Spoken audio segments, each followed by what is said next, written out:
আসাহাবের কাহাফের ঘটনা থেকে শিক্ষা নেব। ওই 7 জন বা 9 জন বা কোথায় 5 জন যে যুবকের কথা আছে, এই যুবকরা শুধু মনে বাসনা করেছিল যে তাদের এই যে সমাজে তারা বসবাস করে এই সমাজটা ইসলামাইজ হবে, এই সমাজটা ইসলামের মতো হবে, তৌহিদের আল্লাহর আনুগত্য করবে তারা। এই সমাজের বাসনা বা স্বপ্ন তারা মনে নিয়েছিল। আর আল্লাহ রাব্বুল আলামিন তাদের এই বাসনাকে কবুল করেছিলেন, তাদেরকে ঘুম পাড়িয়ে রেখেছিলেন পাহাড়ের গুহায়। তারা যখন ঘুম থেকে উঠে দেখলেন তাদের যে মনের বাসনা ছিল আল্লাহ রাব্বুল আলামিন কবুল করেছেন। আমি এই কথা বলে আপনার যুবক ভাইদেরকে এই আশা জাগাতে চাই, যদি আপনারা মনে মনে এই বাসনা করেন আর আল্লাহ রাব্বুল আলামিন যদি আপনার এই বাসনাকে কবুল করেন, তাহলে এরকমও হতে পারে যে আপনার সমস্ত অ্যাক্টিভিটি আপনার বাসনার জায়গা থেকেও আল্লাহ রাব্বুল আলামিন এই জায়গায় আপনাদেরকে নিয়ে আসতে হবে। আমাদের যুবকদেরকে আমাদেরকে দূরে সরিয়ে দিলে হবে না। তারা নেশাগ্রস্ত, তারা সমস্ত জায়গায় যারা আজকে অ্যাডিকশনের শিকার হয়েছে, এই জায়গা থেকে তাদেরকে উত্তরণের একটা প্ল্যাটফর্ম, উত্তরণের একটা পথ তাদেরকে আজকে আমাদের দিশা দেখাতে হবে। আর এই জায়গায় উত্তম দিশা, উত্তম পথ, উত্তম রাস্তা তাদের জন্য ইসলাম তাদের জন্য ওপেন করে রেখেছে। সম্মানিত উপস্থিতি, সলিডারিটি ইউথ মুভমেন্ট সারা পশ্চিমবঙ্গ জুড়ে যুবকদেরকে এই অল্টারনেটিভ যে প্লেস, অল্টারনেটিভ যে প্ল্যাটফর্ম এই প্রদানের জন্য সারা পশ্চিমবঙ্গ জুড়ে কাজ করে চলেছে। তাদের এই ক্যাম্পেইনের মেইন লক্ষ্য উদ্দেশ্য এটাই ছিল যে যুবকরা দ্বীনের ভিতরে আসবে, যুবকরা ইসলামের ভিতরে আসবে, আর তারা সৎ কাজের ব্যাপারে তৎপর হবে, অসৎ কাজ দূরীভূতের ক্ষেত্রে তাদের অ্যাক্টিভিটি বা তাদের কর্মসূচি তারা নেবে। সলিডারিটি মূলত সারা পশ্চিমবঙ্গ জুড়ে 4টে ডোমেইন বা 4টে অবজেক্টিভকে সামনে রেখে সারা পশ্চিমবঙ্গে সলিডারিটি কাজ করবে। তার প্রথম অবজেক্টিভ হচ্ছে সোশ্যাল ডেভেলপমেন্ট, সামাজিক উন্নয়ন। আপনারা বলবেন যে সলিডারিটি কিভাবে সামাজিক উন্নয়ন করবে? সম্মানিত উপস্থিতি, আমি আপনাদেরকে জানাতে চাই যে আমাদের মাঝে এমন অনেক যুবক আছে যারা আমাদের সঙ্গে অবস্থান করছে। তারা আজকে মাধ্যমিকে ড্রপ আউট ছিল, তারা এইচএস এর পরে ড্রপ আউট হয়েছে, তারা গ্র্যাজুয়েশনটা ইনকমপ্লিট করেছে, মাস্টার্সটা ইনকমপ্লিট করেছে, কিন্তু আজকে তাদের রিয়েলাইজ হয়েছে, তাদের মনে হয়েছে যে তারা যে জবে আছে, তারা যে ফিল্ডে আছে, তারা যে কাজে কর্মের জায়গায় রয়েছে, সেই জায়গায় তার ওই ডিগ্রিটা অনেক বেশি ভ্যালুয়েবল বা এই জায়গায় তার অনেক বেশি প্রয়োজন হয়েছে। ইনশাআল্লাহ সলিডারিটি ইউথ মুভমেন্ট তার এই ডিগ্রিকে কমপ্লিট করার জন্য তাকে হৌসলা যোগাবে, তার পাশে তাকে সাহস দেবে, তার ডিগ্রি কমপ্লিট করার জন্য তাকে সমস্ত রকম যে ফ্যাসিলিটির ব্যাপারে তাকে সচেতন করবে এবং তার ডিগ্রি কমপ্লিট করার জন্য প্রচেষ্টা চালাবে। আমরা দেখেছি যে আমাদের গ্রামে অনেক লেবার আছে যারা আনসার্টিফাইড, তাদের কাছে কোনো সার্টিফিকেট নেই, বাট তারা যারা সার্টিফাইড লেবার আছে তাদের থেকে অনেক বেশি তারা স্কিলফুল, তারা অনেক বেশি তারা কাজ ভালো করতে পারে, কিন্তু তাদের কাছে কোনো সার্টিফিকেট না থাকার কারণে তাদের অনেক জায়গায় অ্যাকসেপ্টেন্সিটা, গ্রহণযোগ্যতাটা অনেক বেশি কমে যায়। সলিডারিটি ইউথ মুভমেন্ট ইনশাআল্লাহ পশ্চিমবঙ্গে শর্ট কিছু ওয়ার্কশপ তৈরি করবে, কিছু শর্ট টার্ম কোর্স তৈরি করবে, কিছু ওয়ার্কশপ সেমিনারের মাধ্যমে এই আনসার্টিফাইড লেবারদেরকে সার্টিফাইড লেবারের মাধ্যমে সামাজিক উন্নয়নের প্রচেষ্টা চালাবে ইনশাআল্লাহ। এছাড়াও যদি আজকে আমরা দেখি যে আমাদের যে সমাজে আমরা অবস্থান করছি, এখানে লামপট্টের নির্লজ্জতার সমস্ত সীমাকে অতিক্রম করছে, তার উজ্জ্বল নমুনা গত কয়েকদিন আগে আমরা আলিয়া ইউনিভার্সিটির ক্যাম্পাসে দেখেছি, যেখানে সারা রাত ধরে নৃত্য হয়েছে আর পরের দিন সকালে কয়েকশো মদের বোতল সেখান থেকে পাওয়া গেছে। আমাদের গর্বের আলিয়া ইউনিভার্সিটি আজকে সেখানে নির্লজ্জতার একটা বড় প্ল্যাটফর্ম তৈরি হয়েছে। সম্মানিত উপস্থিতি, শুধু আলিয়া ইউনিভার্সিটি নয়, আমাদের যুবকদের প্রত্যেকের হাতের এই ইউনিভার্সিটি আমাদেরকে নির্লজ্জতার জায়গায় নিয়ে গেছে। সলিডারিটি ইউথ মুভমেন্ট এই যে সামাজিক যে অপকর্ম আমরা দেখেছি, যাদবপুর ইউনিভার্সিটির মতো ক্যাম্পাসে যেখানে লিভ ইন রিলেশনকে, যেখানে সমকামিতাকে বৈধ দিয়ে ঈদের সম্প্রীতি অনুষ্ঠানে সেখানে কবিতা পাঠ হয়েছে, যেখানে রাস্তায় মিছিল করে সমকামিতাকে বৈধ দেওয়ার ব্যাপারে তারা আন্দোলন করেছে। সলিডারিটি ইউথ মুভমেন্ট ইনশাআল্লাহ আগামী দিনে এই লিভ ইন রিলেশন, এই সমকামিতা বা এই যে সামাজিক যে অপকর্মগুলো রয়েছে, এই সামাজিক অপকর্মের বিরুদ্ধে যুব ভাইদেরকে একত্রিত করে তারা এর বিরুদ্ধে আওয়াজ তুলবে এবং এর এগেইনস্টে ইসলামিক যে সিস্টেম আছে, ইসলামিক যে সমাধান আছে, মানবতামুখী যে সমাধান আছে, তার সমাধান ইনশাআল্লাহ সোসাইটির সামনে উপস্থাপনের মাধ্যমে সামাজিক উন্নয়ন বা সামাজিক ডেভেলপমেন্ট করবে। দ্বিতীয় যে অবজেক্টিভ বা দ্বিতীয় যে লক্ষ্য এবং উদ্দেশ্য নিয়ে সলিডারিটি কাজ করবে তা হচ্ছে ইউথ কালচার। সম্মানিত উপস্থিতি, যদি আমরা আজকে যে কালচারের মধ্যে ইসলামিক মানে আদর্শের মানুষের আমরা অনুসারী, আমরা যে কালচারের মধ্যে রয়েছি, আমাদের কতিপয় যুবক মনে করে যে এই কালচার অনেক ব্যাকডেটেড, এই কালচার আমাদেরকে অনেক পিছনে দিকে অবস্থান করে। তাই তাদের সোশ্যাল প্ল্যাটফর্মগুলো গিয়ে আপনারা দেখেন যে তারা তাদের নামগুলো কেমন ভাবে ইউজ করে, যে সে কোন ধর্মের অনুসারী তাকে চেনা অনেক দুষ্কর হয়ে যাচ্ছে। কারণ সে মনে করে যে যদি আমি ইসলামের অনুসারী হিসাবে সোশ্যাল প্ল্যাটফর্মে নিজেকে রিপ্রেজেন্ট করি তাহলে অনেকগুলো বিষয় থেকে আমাকে ব্যাকডেট করে দেওয়া হবে, দূরে সরিয়ে দেওয়া হবে, আমার অনেক বন্ধুত্বের সংখ্যা কমে যাবে, আমার রিচ, আমার লাইক, আমার শেয়ার অনেক কমে যাবে। এই জন্য সে এমন ভাবে নিজেকে সোশ্যাল প্ল্যাটফর্মে রিপ্রেজেন্ট করছে। আমরা এই সমস্ত যুবকদের কাছে আহ্বান জানাতে চাই যে সম্মানিত ভাইরা, যে এই ভারতবর্ষে যে উন্নত কালচার সংস্কৃতির যে রূপকার সেটা ছিল ইসলাম। এখানে নারীদেরকে তো নারীদের তার স্বামী মারা যাওয়ার পরে তাদেরকে তাদের সাথে কুড়িয়ে মারা হতো। এত নির্লজ্জ একটা মানে প্রথা এই ভারতবর্ষে ছিল। আমরা দেখেছি বিধবা বিবাহের যে প্রচলন এখানে শুরু হয়েছে, তার প্রচলন মেন ইসলাম আসার পরে এখানে আলোকিত হয়েছে।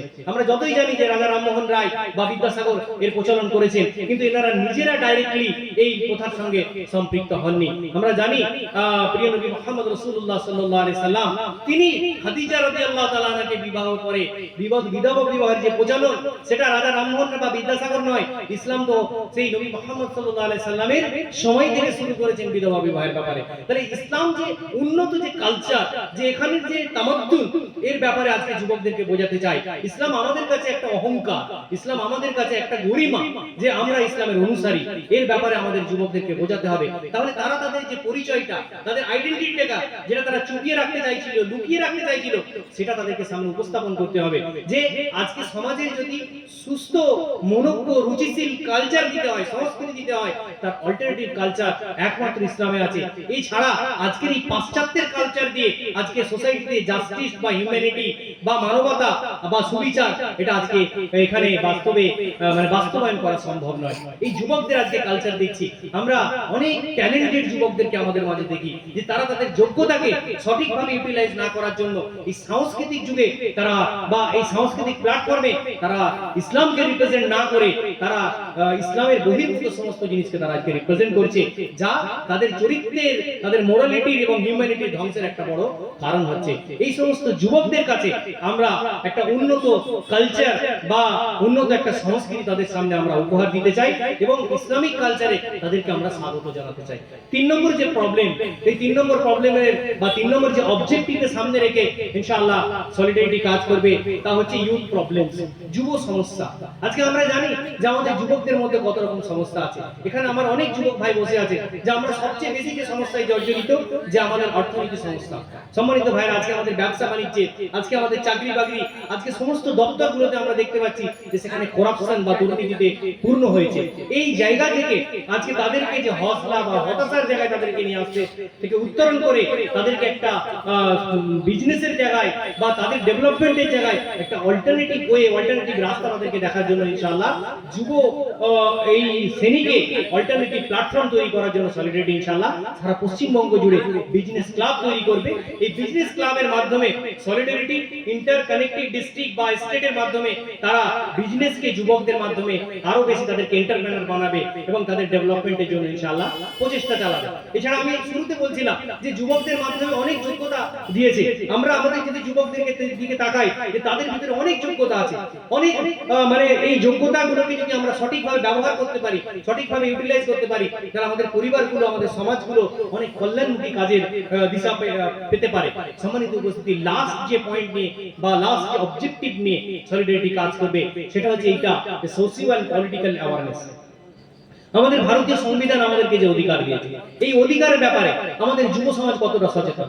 আপনারা জানেন যে গত 2 দিন শনি এবং রবিবার ভোটার ইলেকট্রাল ডে ছিল। আমাদের যুবকরা সেই ব্যাপারে কতটা সচেতন ছিল, ইলেকট্রালের ক্ষেত্রে তারা কতটা সেখানে পার্টিসিপেট করেছে। একটা আমাদের সলিডারিটির যুবককে, এমন যুবককে তৈরি করতে যায় যে তারা রাজনীতিতে পার্টিসিপেট করবে বলে তাদেরকে এইভাবে সচেতন করতে হবে না, বরঞ্চ ভারতীয় সংবিধান, পার্লামেন্ট, এখানকার লিগ্যাল যে অধিকার একজন যুবককে দেয়, একজন বয়োজ্যেষ্ঠ মুরব্বীকে দেয়, একজন বাবাজিকে দেয়, একজন বৃদ্ধ মাকে দেয়, একজন স্টুডেন্টকে দেয়, তার অধিকারটা তাদেরকে বুঝে নেওয়া এবং সোসাইটিকে বুঝিয়ে দেওয়ার যে সচেতনতা, ইনশাআল্লাহ সলিডারিটি মুভমেন্ট তার এই প্ল্যাটফর্ম থেকে কাজ করবে। সম্মানিত ভাইরা, এই কাজ করার যে তাগিদ, এই কাজ করার যে আহ্বান, এই কাজ করার যে স্পিরিট, এই স্পিরিটটা সলিডারিটি মুভমেন্ট কোরআন মাজিদের এই আয়াত থেকে নিয়েছে যে কল্যাণ এবং নেকির কাজে আমাদেরকে তৎপর থাকতে হবে। আমাদের প্রিয় অসীম ভাই আলোচনা করেছে যে আজকে যে বিশ্ব পরিস্থিতি আমরা দেখতে পাচ্ছি, এই বিশ্ব পরিস্থিতিকে সামনে রেখে যদি আমরা দেখি যে আজকে মুসলিম মিল্লাত শুধু নয়, পুরো মানবতা আজকে একটা বড় চ্যালেঞ্জিং বা একটা বড় থ্রেটের সম্মুখীন। তারা শুধু মুসলিম মিল্লাতের সমস্যা নিয়ে সলিডারিটি কাজ করবে না, পুরো হিউম্যানিটির সমস্যা নিয়ে ইনশাআল্লাহ সলিডারিটি পশ্চিমবঙ্গ জুড়ে কাজ করবে। এবং এই solidarity national federation of youth movement, যারা ন্যাশনাল ফোরাম, তারাও ইনশাআল্লাহ সারা ভারতবর্ষে বিভিন্ন যে হিউম্যানিটির উপরে তারা আজকে ভারতবর্ষে কাজ করছে। সম্মানিত উপস্থিতি, আমি আমার প্রান্তীয় যুবক ভাইদেরকে সলিডারিটি ইউথ মুভমেন্টের এই প্ল্যাটফর্মে আহ্বান জানাই, কারণ যে আয়াতের স্পিরিট নিয়ে আমরা আমাদের এই ক্যাম্পেইনকে লঞ্চ করেছিলাম, ওই আয়াতে আল্লাহ রাব্বুল আলামিন আমাদেরকে এই কাজে তৎপরতার পুরস্কার হিসাবে বলেছেন যে আমাদেরকে, আমি বলেছি যে আমাদের গুনাহকে আল্লাহ রাব্বুল আলামিন maaf করে দেবেন। দ্বিতীয় যে ওয়াদাটা আল্লাহ রাব্বুল আলামিন করেছেন কোরআন মাজিদে, যে এই শুধু গুনাহ maaf হবে এরকম শুধু ব্যাপার নয়, এর সাথে সাথে আমাদের যে দুর্বলতাগুলো আছে, যে কমিখামিগুলো আছে, মিস্টেকগুলো আছে, সেগুলো আল্লাহ রাব্বুল আলামিন আমাদেরকে দূর করে দেবেন।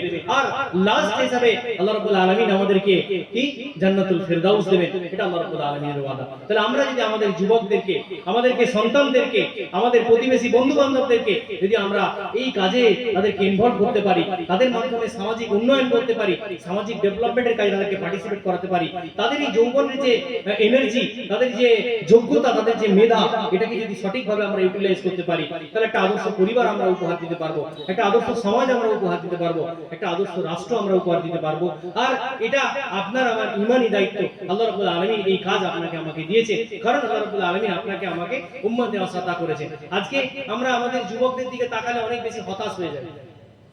আমাদের এলাকার যুবকদেরকে দিয়ে তাকালে আমরা এই রকম ভাবে তাদের ব্যাপারে কমেন্ট করি যে এদের দ্বারা আর কিছু সম্ভব হবে না, এদেরকে দিয়ে আর কিছু কাজ করা যায় না, কারণ এরা মানে নির্লজ্জতার বা মানে এত নিম্ন পর্যায়ে পৌঁছে গেছে যে এদেরকে এখান থেকে ফিরে আসার কোনো অপশন নেই। সম্মানিত ভাইরা, এই অ্যাটিটিউডটা, এই ভাবনাটা, এই চিন্তাটা আমাদেরকে পরিহার করতে হবে। এই চিন্তা থেকে আমাদেরকে সরে আসতে হবে, আমাদের যুবকদেরকে আমাদেরকে আলিঙ্গন করতে হবে। হতে পারে এই যুবক একদিন না একদিন একটা বড় বৃহত্তর জায়গায় এই সামাজিক উপকারের দায়িত্ব পালন করবে। আমরা জানি যে এই যুবকদের ব্যাপারে যারা আমাদের মুরব্বী বাবাজিরা আছে, তাদেরকে আমি আহ্বান রাখবো যে আপনারা এই যুবকদের ব্যাপারে নেগেটিভ অ্যাটিটিউড বা নেগেটিভ ভাবনা না নিয়ে পজিটিভ ভাবনা নিয়ে তাদেরকে সমাজের প্রথম সারিতে নিয়ে আসেন, তাদেরকে আগিয়ে দেন, তারা সোসাইটি রিকনস্ট্রাকশনের কাজে নিজেদেরকে এই করুক। এবং এর সাথে সাথে যদি আমরা দেখতে পাই যে তারা এই সমাজ সংস্কারের কাজে যখন নিজেদেরকে উদ্বুদ্ধ করবে, তারা নিজেরা যখন ডেভেলপ হবে, এই সোসাইটি তাদের মাধ্যমে ডেভেলপ হবে এবং এই মিল্লাত তাদের মাধ্যমে ডেভেলপ হবে। কারণ বুখারী এবং মুসলিম শরীফের একটা বিখ্যাত হাদিস আছে, যেখানে আল্লাহ রাসূল সাল্লাল্লাহু আলাইহি সাল্লাম বলেন যে তোমরা প্রত্যেকেই দায়িত্বশীল, আর তোমাদেরকে এই দায়িত্বের ব্যাপারে প্রশ্ন করা হবে। আপনি বন্ধু হিসাবে দায়িত্বশীল, আপনি পরিবারের দায়িত্বশীল হিসাবে একজন দায়িত্বশীল, আপনি সমাজের দায়িত্বশীল হিসাবে আপনার দায়িত্বের ব্যাপারে আপনাকে জিজ্ঞাসা করা হবে, আপনার বন্ধুদের ব্যাপারে আপনাকে জিজ্ঞাসা করা হবে, আপনার পরিবার আত্মীয়র ব্যাপারে আপনাকে জিজ্ঞাসা করা হবে।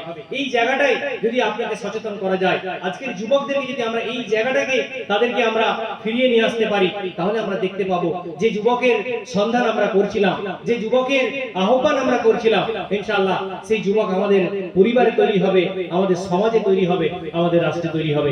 এই স্বপ্ন নিয়ে পশ্চিমবঙ্গের বুকে সলিডারিটি ইউথ মুভমেন্ট এই চারটি সামাজিক উন্নয়ন, ইউথ প্রবলেমস, ইউথ কালচার এবং সোশিও পলিটিক্যাল অ্যাওয়ারনেস, এই চারটি অবজেক্টিভকে সামনে রেখে সলিডারিটি ইউথ মুভমেন্ট ইনশাআল্লাহ পশ্চিমবঙ্গ যুগে এমন যুবককে তৈরি করতে চাইছে যে যারা এই সমাজের ব্যাপারে শুধু সচেতন হবে না, বরং তারা সচেতনতার জায়গায় আরো অ্যাক্টিভেট হয়ে এই সমাজের রিফরমেশন করা, রিকনস্ট্রাকশন করা ব্যাপারে তারা অনেক বেশি অগ্রগামী ভূমিকা পালন করবে। তারা দুস্থ ব্যক্তিদের পাশে যেমন দাঁড়াবে, তার সাথে সাথে তারা দুস্থ ব্যক্তিদের ডেভেলপমেন্টের জন্য অল্টারনেটিভ ওয়ে বা অল্টারনেটিভ রাস্তা তারা তৈরি করার প্রচেষ্টা চালাবে। আমরা যদি এরকম যুবককে উপহার দিতে পারি আমাদের সোসাইটিতে, তাহলে আমাদের সোসাইটিটা অনেক বেশি কল্যাণকর হবে। আমি আল্লাহর কাছে দোয়া করেছি যে আল্লাহ রাব্বুল আলামিন আমাদের এই জগাচার যুবকদেরকে, আমাদের জগাচার সমস্ত যুবক ভাইদেরকে আল্লাহ রাব্বুল আলামিন যে লক্ষ্য, যে মাত্রা আল্লাহ রাব্বুল আলামিন আমাদের জীবনে দিয়েছেন, তিনি একটা গোল বা একটা টার্গেটকে প্রত্যেকের জীবনে দিয়েছেন। সেই গোল এবং টার্গেটকে অ্যাচিভমেন্ট করার জন্য ইসলামের এই সুশীতল ছায়াতলে আমাদেরকে অবস্থান করিয়ে মানুষকে সত্যের দিকে, ন্যায়ের দিকে, কল্যাণের দিকে আহ্বানের মাধ্যমে দুনিয়াতে এবং আখিরাতে আমাদেরকে সফলতা দান করেন। আমি আরো একবার মোবারকবাদ জানাবো আমাদের জগাছার সমস্ত দায়িত্বশীলদের ভাইদেরকে, যে যারা দীর্ঘ 15 দিনের ক্যাম্পেইনকে অতিবাহিত করার পরে আজকে এসে একটা ফাইনাল প্রোগ্রাম এখানে যুব সম্মেলন আয়োজন করছেন, এবং যারা বিভিন্ন প্রান্ত থেকে আজকে আপনারা এখানে এসেছেন, আমি আন্তরিকভাবে সলিডারিটির পক্ষ থেকে আপনাদেরকে ওয়েলকাম জানাচ্ছি, মোবারকবাদ জানাচ্ছি, এবং আল্লাহর কাছে দোয়া করছি আল্লাহ রাব্বুল আলামিন আমাদের আজকের এই আলোচনাকে তিনি কবুল করে নেন। আজকের আমরা যে স্বপ্ন নিয়ে এই যে ফ্ল্যাগগুলো আপনারা দেখছেন যে প্রত্যেকটা বাসের সঙ্গে লাগানো আছে, এই ফ্ল্যাগের যে কালারের যে ঐতিহ্য আছে, এই ফ্ল্যাগের কালারের যে দাবি আছে, এই দাবি নিয়ে সোসাইটির বুকে যেন আমাদের যুবকরা আসতে পারে, আল্লাহ রাব্বুল আলামিন আমাদেরকে সেই তৌফিক দান করেন, এবং আমাদের সেই যোগ্যতা, সেই বিজ্ঞতা, সেই হিকমত, সেই প্রজ্ঞা আল্লাহ রাব্বুল আলামিন দান করেন, যার মাধ্যমে এই যুব সমাজকে আমরা উন্নতর যুব সমাজের দিকে নিয়ে যেতে পারি। আমিন ওয়া আখির দাওয়ানা আলহামদুলিল্লাহি রাব্বিল আলামিন। আসসালামু আলাইকুম ওয়া রাহমাতুল্লাহ।